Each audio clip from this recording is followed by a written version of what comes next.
tiny island in the Mediterranean, already famous in prehistory. The old sites such as Imjar, Tazuta, Hajakim, Nidra, Borjinadur, the Hypogeum, and the Tarshian temples.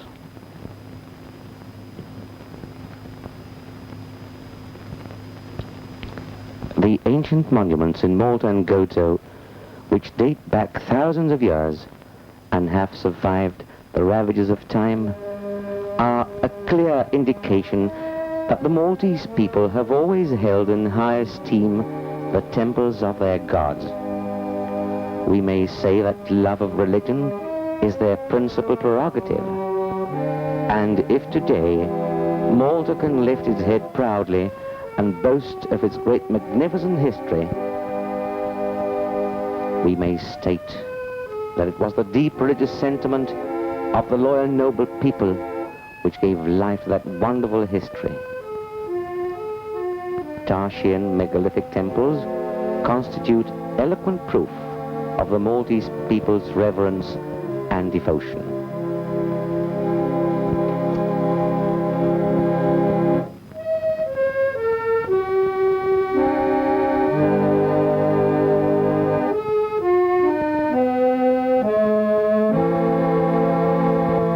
Long years, toil, hardships, dominations did not succeed in effacing or weakening this natural disposition in the hearts of the Maltese and of the Gothitans. And when the voice of the Lord pierced the clouds and reached the heart of Saul of Tarsus on the way to Damascus, to transform him completely from a fierce persecutor of the new faith to a great apostle, Malta too was on its way to Damascus. Divine grace was paving its way to the hearts of the Maltese and of the Gothitans, already well disposed to uplift their religious sentiment to a supernatural sphere and to receive the heritage of Paul.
Traveling by air from Sicily to North Africa, one sees far below a group of small islands kissed by the azure Mediterranean Sea. They are the islands of Malta and Gozo. From that height, one cannot fail to see the stately old city of Mdina looking down like a silent queen from the heights of the bastions surrounding it. And then towards the sea farther north, two tiny islands which were destined to play a great role in the history of Malta. The islands of St. Paul, so called because it was probably on their rocks that the ship carrying the great apostle was shattered and reduced to a helpless wreck. And to the present day, his statue stands on those islands. The statue looking towards the north, as if the great apostle, with his arm outstretched, is blessing the islands and keeping the enemy from its shores.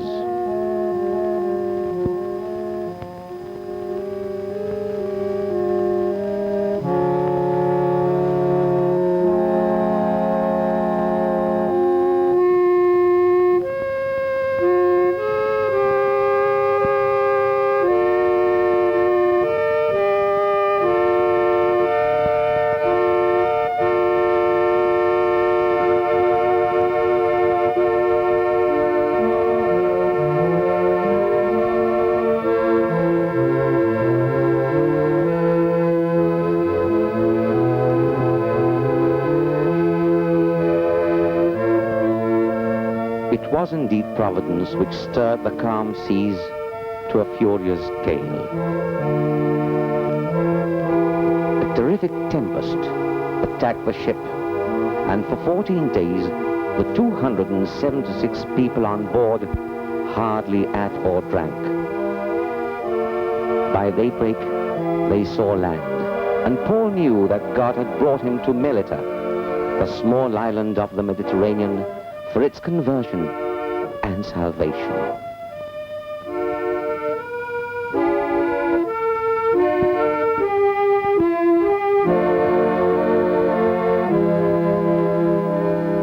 The ship was shattered on the rocks, and all had to swim ashore. Not one of them perished. St. Paul had told them, he had told them before, that they would be saved. They were well received by the Maltese, who lit a bonfire to dry their clothes. St. Luke, the writer of the Acts of the Apostles, was most impressed by the hospitality shown by the inhabitants. But how much more impressed were the Maltese when they saw a poisonous viper springing from the bonfire and clinging with its teeth to Paul's finger. "This must indeed be a bad man," they said. "He was saved from drowning, but God punished him in another way."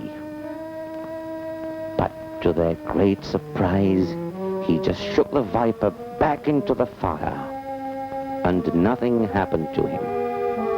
Hundreds of miracles worked by Christ had not been sufficient to draw the Jews to his heart. One miracle was enough for Malta to go down to its knees and acknowledging God and Paul his apostle.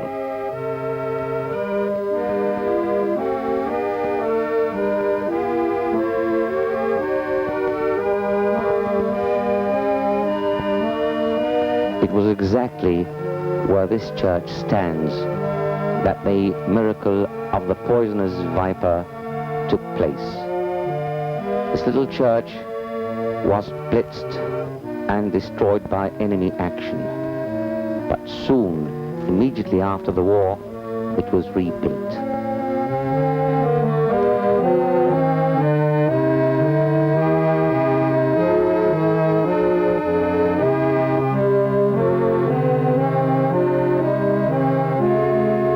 News of the shipwreck traveled fast, and it reached the ears of Publius, the prince ruling the island under Rome. He invited the most important among the survivors to stay in his villa. Among them was St. Paul.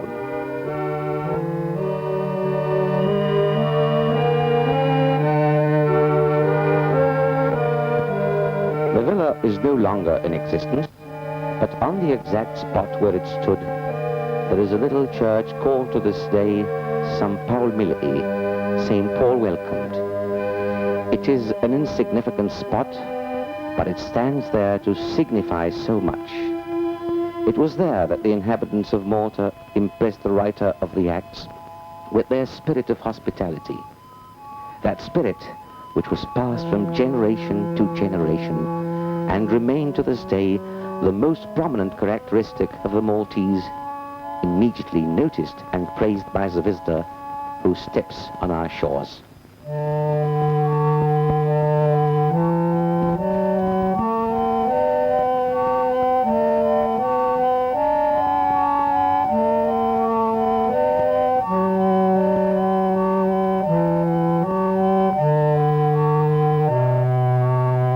Tradition tells us that during his stay in the island, St. Paul worked wondrous miracles. After healing Publius's father, who had been long suffering from an incurable ailment, the inhabitants flocked around him with their sick and their afflicted to return to their homes cured, comforted, and confirmed in grace. Publius was baptized by St. Paul, then consecrated bishop. He is dearly loved by the Maltese, especially by the residents of Floriana, whose patron saint he is.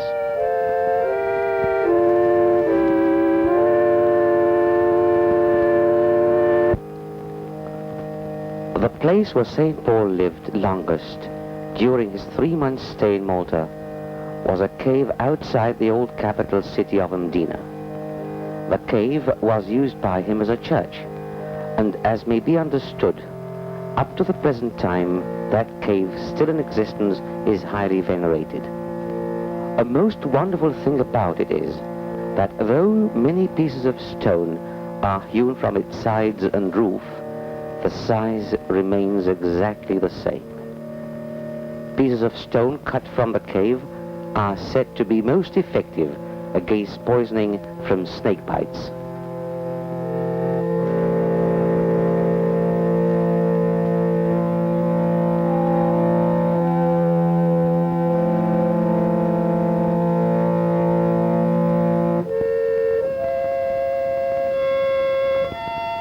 In 1703, Grandmaster Pinto directed that a marble statue of St. Paul be put in the cave as a special personal gift. This increased the devotion of the Maltese, and the pilgrimages which used to arrive from every corner of the island increased in numbers and devotion, and it was a general desire that a chapel should be built right above the cave. It was thanks to the enthusiasm of a certain Giovanni Beneguas that this pious desire came into effect. The chapel is dedicated to St. Publius and designed in such a way as to lead by a royal staircase right down to the cave. In the year 1620, it was raised to a collegiate, and the canons have the privilege of wearing the 8-pointed cross of St. John sewn in white cloth on their black cloaks.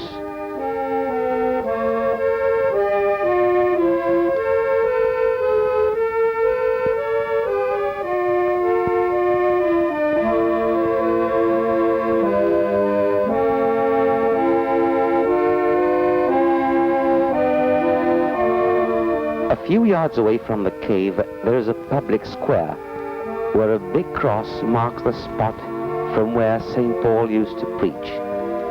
It is said that every time the apostle preached from that place, his voice used to be very distinctly heard in the island of Goto, about 18 miles away, thus giving the Gotans the right to maintain that they were directly converted to Christianity by the great apostle.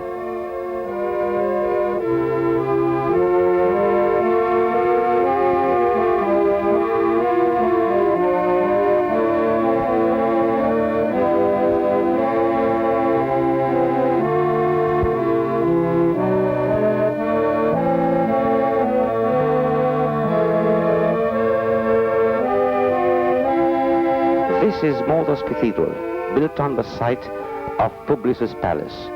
During the Arab domination, that cathedral church was reduced to a heap of ruins and rebuilt after the arrival of Count Roger the Norman. Destroyed by an earthquake in 1693, once again it was rebuilt in 1702 on the plans of the Maltese architect Lorenzo Gaffa.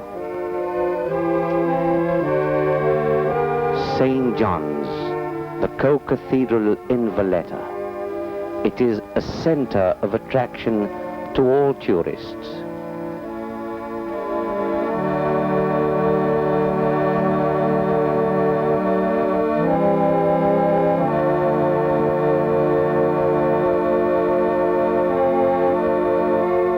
St. John's is a real gem of architecture because it is unique in style. The domed roof shows the famous frescoes by Mattia Preti.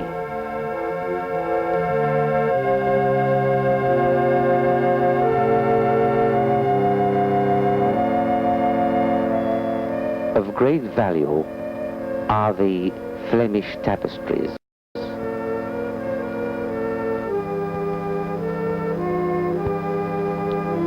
These tapestries are a really treasure of art and craftsmanship.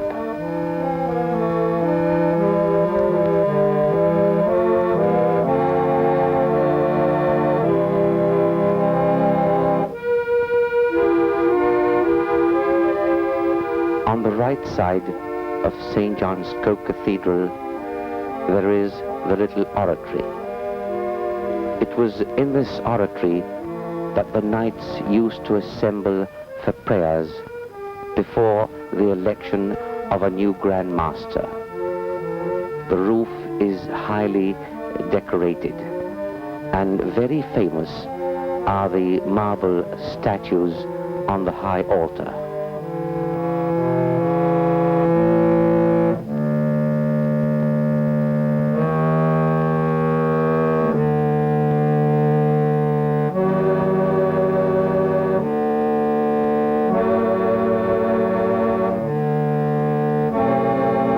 It is also in this oratory that Caravaggio's masterpiece, The Beheading of St. John, is preserved.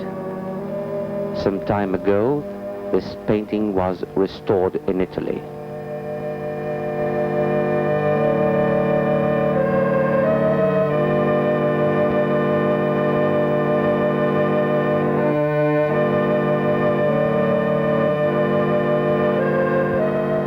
The Maltese are clever artists where stone cutting or carving is concerned.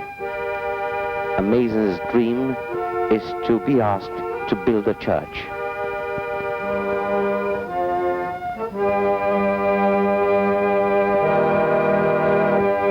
This is another imposing church, the third largest dome in the world.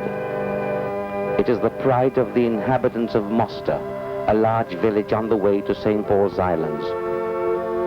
When the church was being constructed, the villagers offered their free services, and it was built entirely by gratuitous labor. The church is dedicated to the Assumption of Our Lady, and great indeed are the celebrations which are raised each year in true Maltese style on the 15th of August.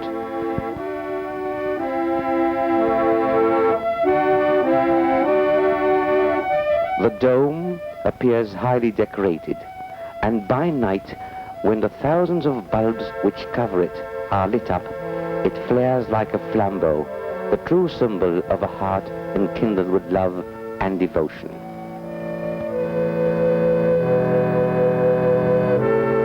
Several churches in Malta and Gozo are dedicated to St. Paul, but the two most important ones are the one in Valletta, which is dedicated to the shipwreck of St. Paul. This church in Valletta is also a collegiate and renowned for its riches.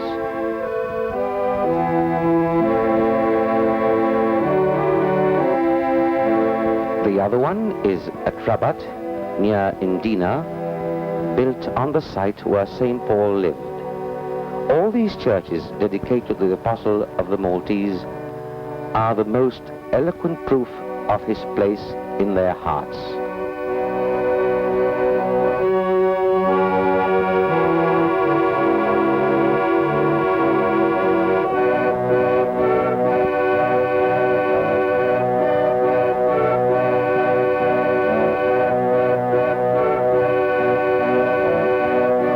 And still Malta wants more churches.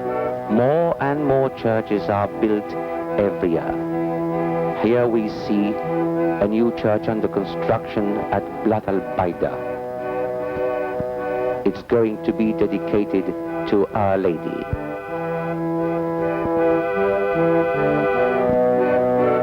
Another church is that of St. Gregory's at Slema, built in genuine Byzantine art. And yet another church. The church dedicated to Our Lady of Fatima, which has become a real center of devotion and love. Yet another proof of St. Paul's heritage.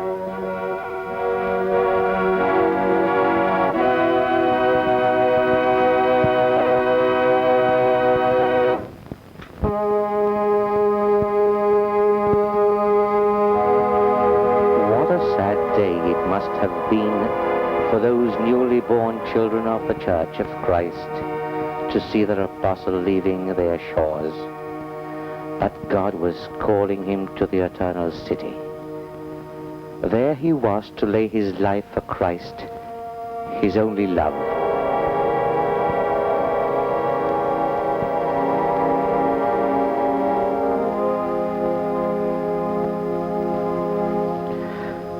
But Paul left his heritage with us. He taught us to seek life in the sacraments of Christ. Our forefathers showed their eagerness to free their newly born children from the clutches of the devil by washing away the guilt of Adam and Eve by the waters of baptism. From generation to generation, we have followed in their wake. And the happiness of a newly born babe in the family is surpassed by the joy of its rebirth in Christ. And when through weakness we fall, again religion comforts us with forgiveness. So sweet the words of absolution reach our ears.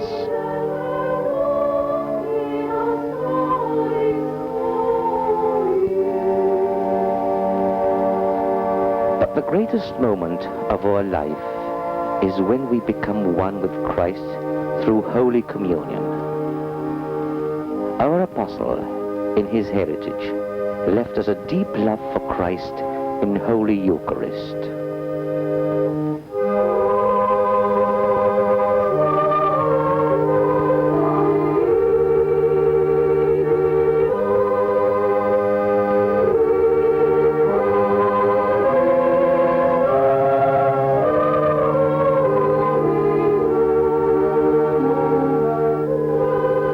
It is that love which inspires us when through the sacrament of confirmation we become soldiers of Christ and promise that following in the footsteps of our apostle, we swear to fight the good fight, leading to triumph and glory.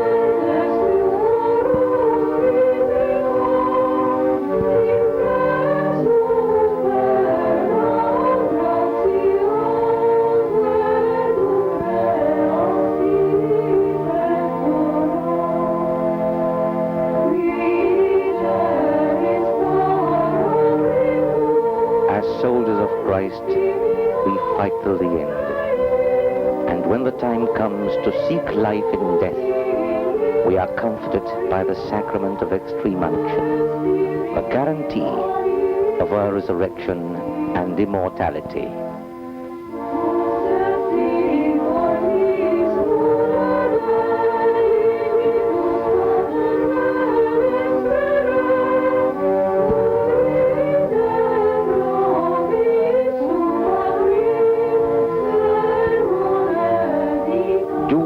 The heritage of Paul.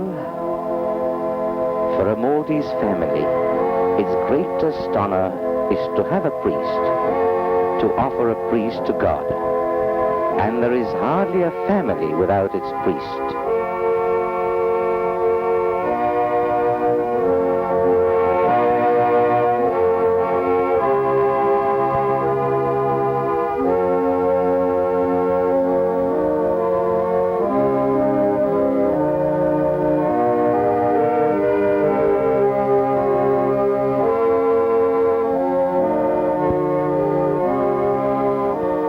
Young men, proud of their heritage, faithful to the call, kneel before God to be ordained ministers of Christ.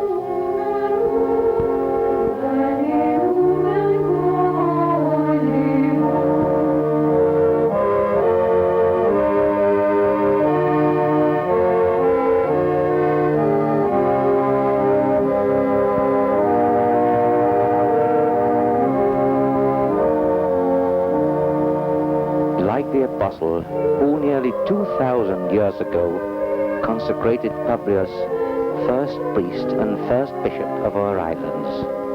The bishop blesses the newly ordained and bids them go to preach the gospel.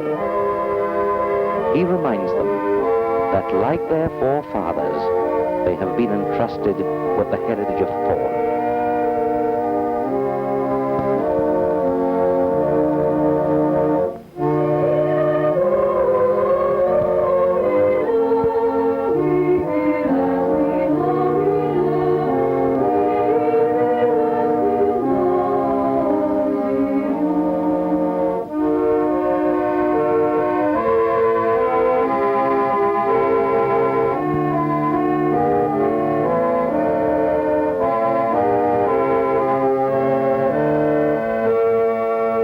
Those priests are conscious of their mission.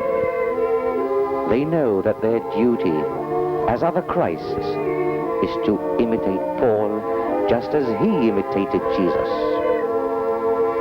With the Holy Ghost ever present in them, they give themselves wholeheartedly to the souls entrusted to their care, to teach them and bless them, comfort them and forgive them, to help them retain Paul's heritage.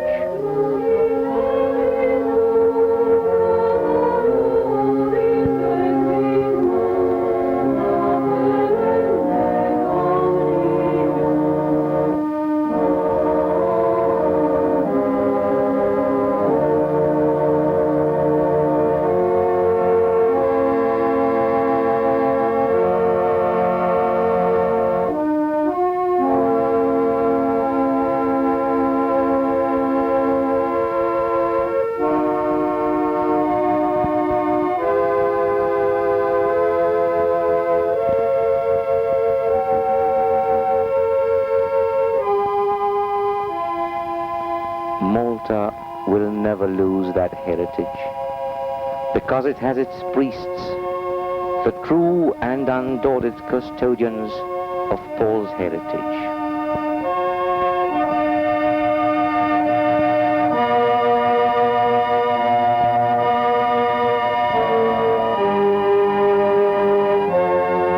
And that heritage will not be lost because it is deeply rooted in the family. Fortified and enlightened by the teachings of Paul, man and wife are joined together, blessed by the minister of God, to raise families worthy of their noble and holy heritage. It was the apostle who taught us that a man must love his wife as Christ loves his church. That is the secret of Paul's heritage, love.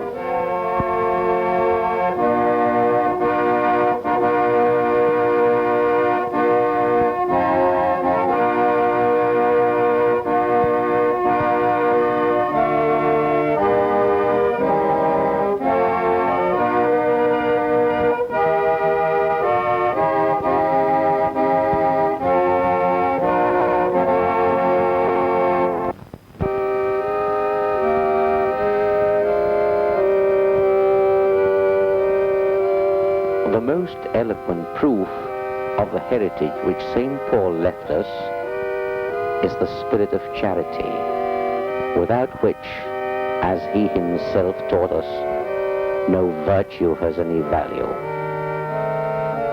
That spirit of charity is evident in the noble hearts of the Maltese, who are taught since childhood to see Christ in the poor, in the afflicted, in those who suffer from hunger, persecution, and injustice. Orphans are cared for by nuns and priests who devote themselves entirely to the innocent children under their care.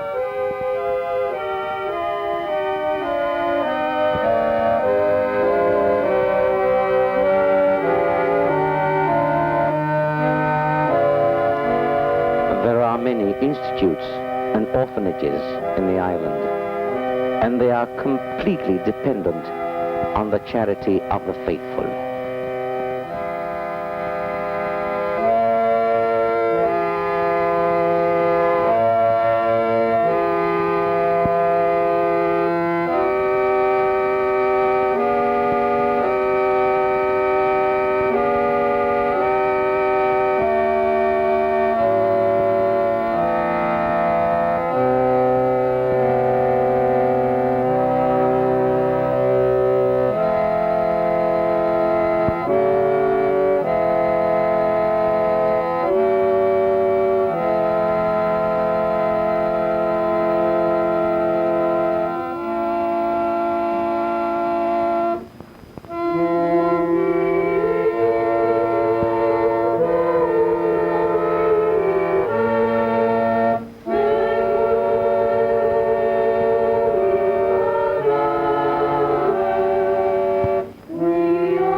fortify themselves in the great battle before them.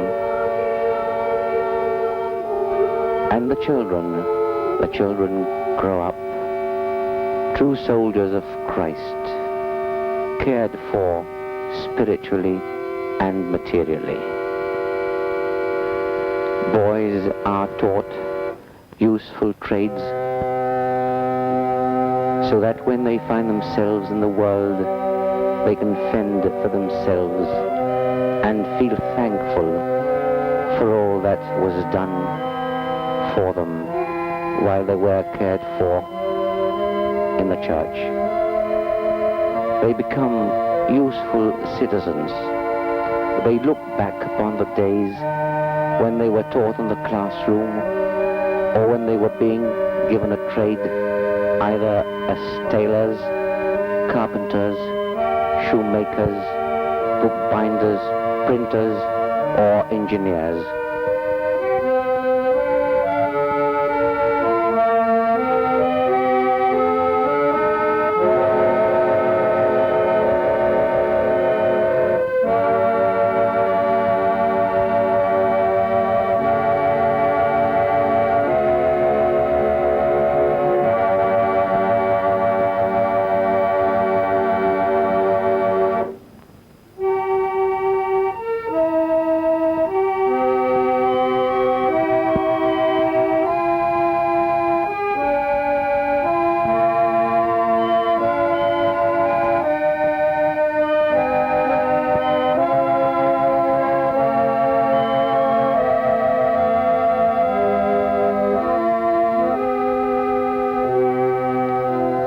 Every care is taken, not only to teach those children, but to specialize them in the field of work they all choose freely for themselves. The teachers, whether priests or laymen, spare themselves no efforts to make them grow up useful, good citizens.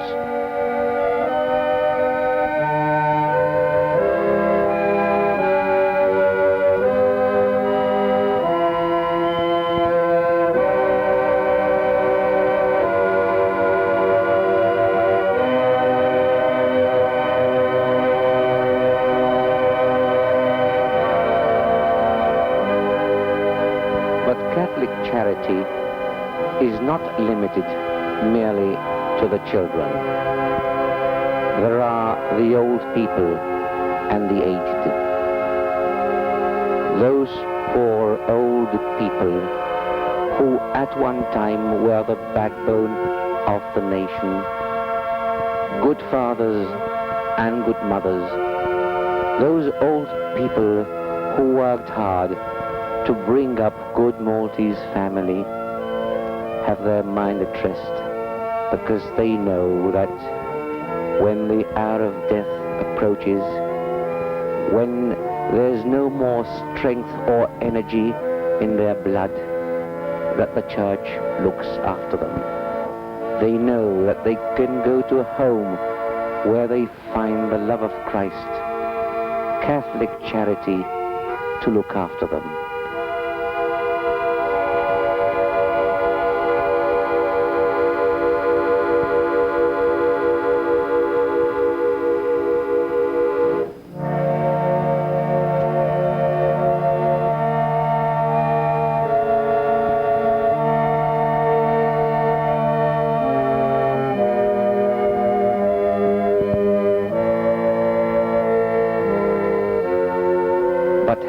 Charity kept alive.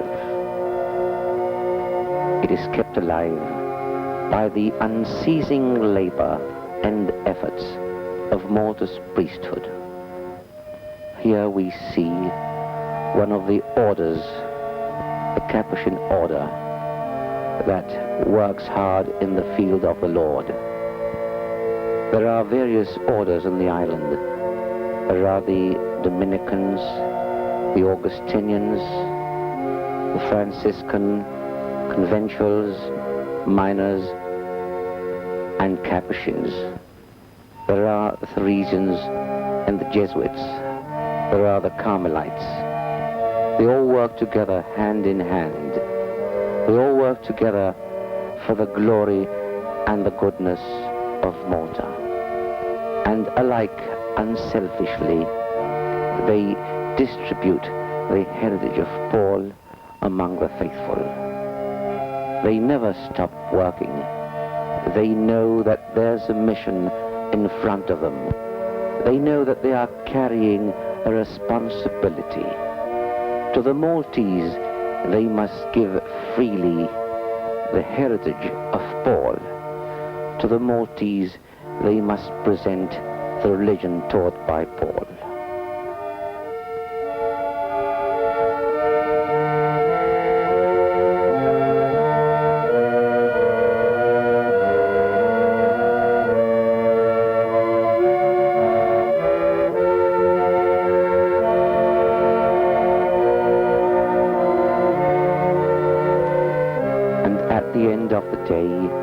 They fortify themselves in holy prayer and meditation.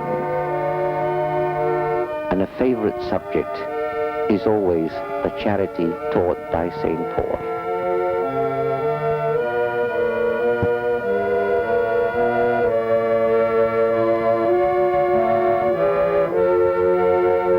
The heritage of Paul, the great apostle of the Gentiles, is also noticed at the Maltese Diocesan Seminary, where future priests are forged.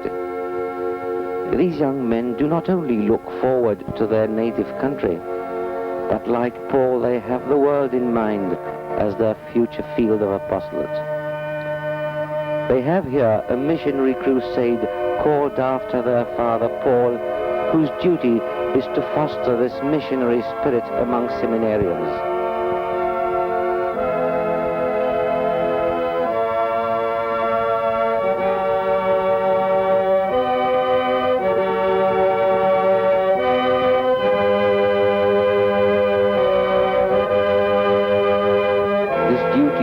By means of every kind of work, but especially by providing missionary reviews and books which the seminarians see and enjoy in their leisure time. They read and discuss missionary problems and consult themselves with their superiors, so that one day they may be able, on the example of Paul, to fulfill this mandate of Christ: go and preach the gospel to every creature.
From the great apostle, Malta inherited a deep, sincere love for the Blessed Virgin. St. Luke, who accompanied the apostle to our shores, according to tradition, painted an image of the Mother of Christ, still in existence and venerated at Maleha Church.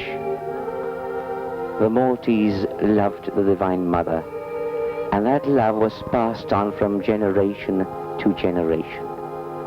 After the war, yet another church was dedicated to her, the Church of Our Lady of Fatima, which was built and completed in only 11 months.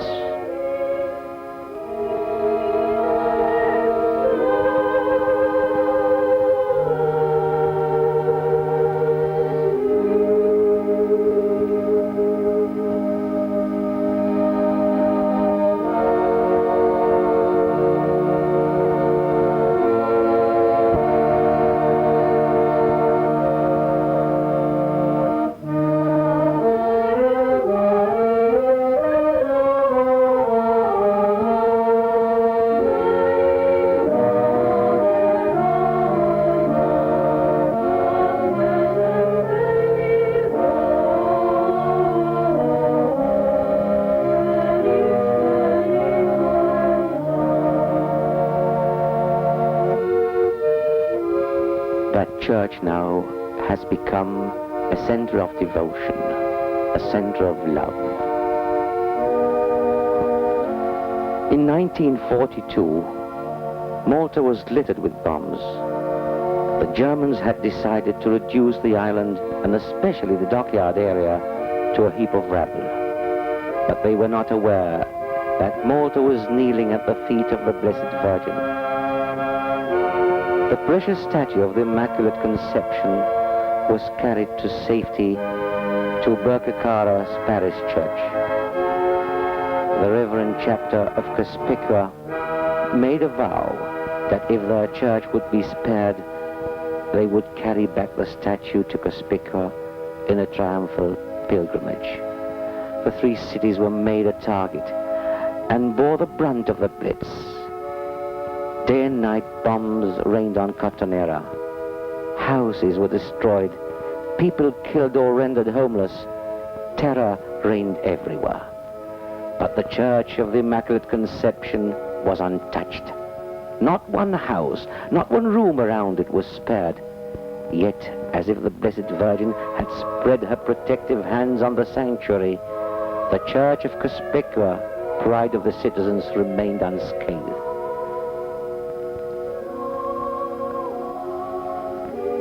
The vow was completed. In triumph, the beautiful statue was carried back to her city. The crowds applauding, the crowds raising their voices in thankfulness and in joy. Behind the statue, the miraculous picture of Our Lady, Immaculate Conception, assured her children that she would always be with them.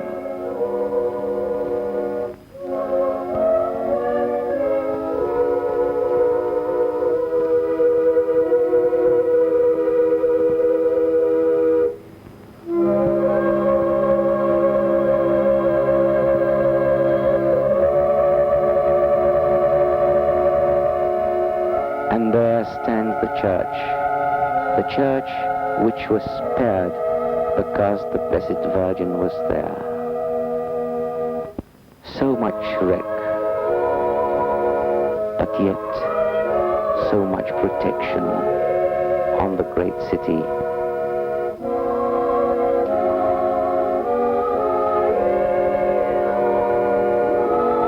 And on the 8th of December, Cospicua celebrates the festivity of the Immaculate Conception. The beautiful statue is carried processionally, and while hearts are uplifted in prayers, the children express their gratitude for her benevolence and protection. Never did a queen pass among her loyal subjects in greater triumph. Never was a mother acclaimed with more love and devotion. Yes, Malta belongs to Mary. Malta will always seek refuge and protection at her feet.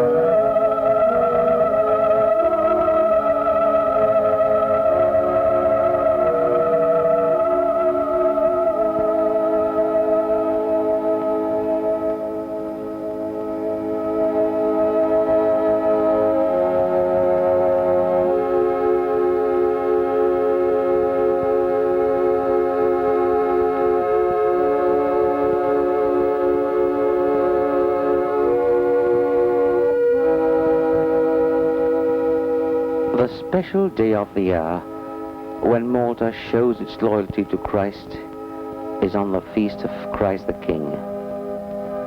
From every corner of the island, the Maltese pay their homage to their only Lord and Master.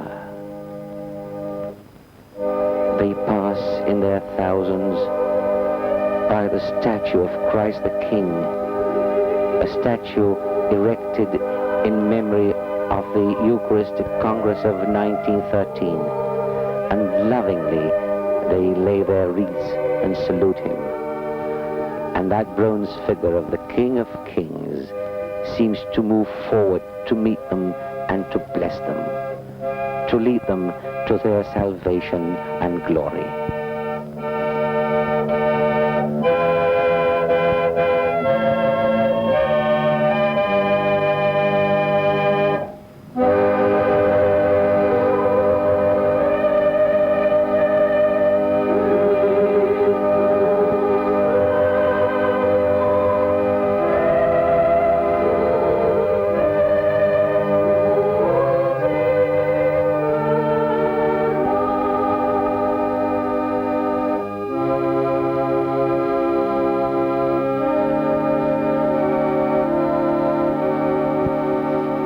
Malta is so proud of its religion, so proud of its heritage.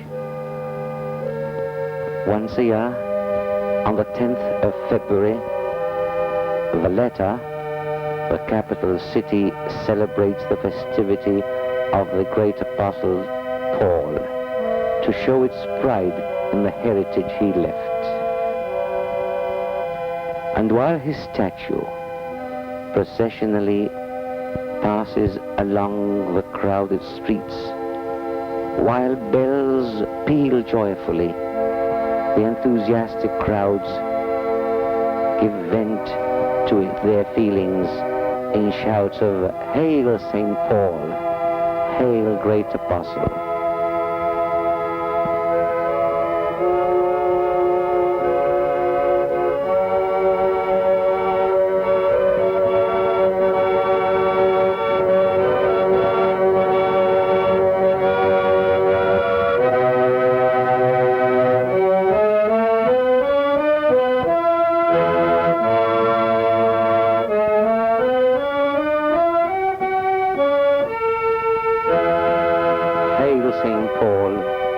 Hail, great apostle.